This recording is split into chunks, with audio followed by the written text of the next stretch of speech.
Audrey Snyder covers Penn State football for The Athletic. Previously worked for the Harrisburg Patriots News. Harrisburg Patriots News. That's It's many hyphens. Like, what's the hyphenated newspapers? Like the Pittsburgh Post. Yeah. That's next. And DK Pittsburgh Sports.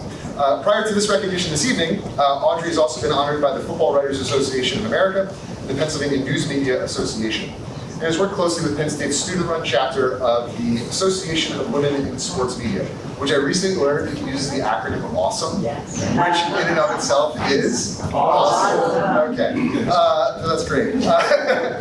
She's also a very in-demand adjunct professor for the Bellisario College. Ladies and gentlemen, please welcome Audrey Snyder.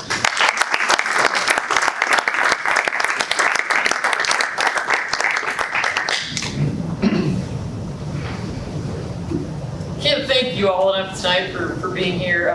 I did not come from a Penn State family at all. This was the only school you applied to. This was the school that waited until the very last minute to let me in. Still not sure how that happened, but it took them a while, so I did not plan on going to Penn State. But I'm from Pennsylvania, and so what a really cool thing to have a sports journalism program at your state school. That to me was super important, but when I came here, I didn't really know what I wanted to do. I wanted to do something in sports, but I wasn't totally sure. So I went to the Daily Collegian because it seemed like a good fit. There were a lot of people there like me who loved football, but also loved all sports. And they loved storytelling, and they were passionate about it.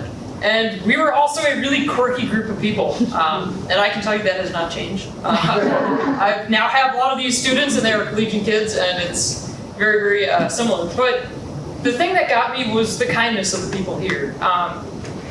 Russ Effelman is here. Russ, gosh, I don't even want to ballpark how many times I stopped in your office to talk about stories and ideas. And then when I started teaching, I said, Russ, I'm doing this at 8 o'clock in the morning. I'm over in the Carnegie building. I have students that, I don't know, am I doing it right? Am I not doing it right? I had a double major with a background in secondary ed, but at 8 o'clock in the morning, you never really know if anything lands or resonates. But Russ was always there, and so I'm forever grateful for that.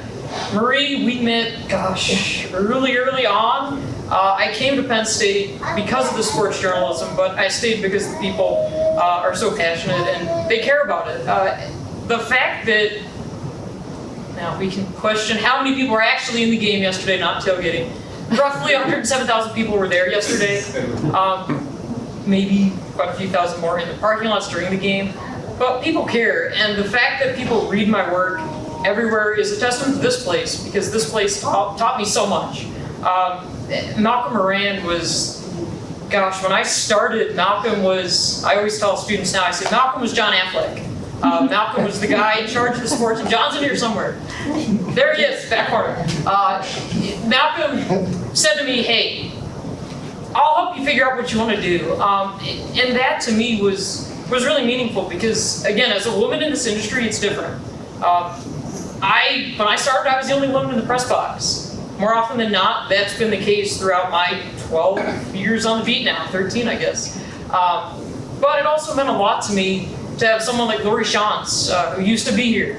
Lori was someone who was the other woman in the press box when I started. So I could go to Lori and say, hey, I don't know, this player tweeted something about me and said that because I'm that woman, they don't want to talk to me. It's fine if you don't like my opinions, but don't call me that woman. I've never seen Penn State respond quicker to something than they did with that. So that's been good. And for the most part, I've had a really good experience covering this program. And Mike Corman, who has sat next to me at, gosh, way too many football games, through 9 overtimes, through bowl games, flight delays. We almost didn't make it to Iowa last year. Mike hears all the unfiltered commentary before it makes it into my stories. So I don't know, maybe he should be getting this award for having to deal with me all the time. But having somebody like that to bounce ideas off of it is super, super interesting, and also really, really appreciative of that. So thank you, Mike. Last but not least, my parents are here. We talk about sacrifices. They sacrificed everything so that both their kids could go to school. So thank you, and thanks for being here, and thank you all.